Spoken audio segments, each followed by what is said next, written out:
শুনতে পেতাম, কিন্তু টাইমলি স্টেজ বাই স্টেপ, ধাপ বাই ধাপ ছাড়তে হবে এবং চলতে হবে। আজিজানে মোহতারাম, আমি গুনাহগার উপস্থিত হয়েছি। আল্লাহর কালাম পবিত্র কোরআন থেকে আয়াত কারিমা তেলাওয়াত করেছি, ওয়ামা আরসালনাকা ইল্লা রাহমাতাল লিল আলামিন।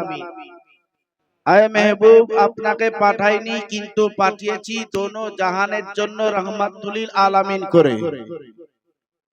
আপনাকে পাঠিয়েছি দোনো জাহানের জন্য ক্ষমাশীল নবী, দয়াশীল নবী করে। নবী মুস্তাফা এসেছেন। আমাদের ঈমান ও আকীদা হচ্ছে নবী মুস্তাফা জিন্দা হায়াতুন নবী, রহমাতুল লিল আলামিন নবী। কোন ব্যক্তি যদি বলে যে নবী এটা জানে না সেটা জানে না, নবী আমাদের মতন, নবী মরে মাটির সঙ্গে মিশে গেছে, সেই সমস্ত ব্যক্তিদেরকে আমরা মানি না। এর জন্য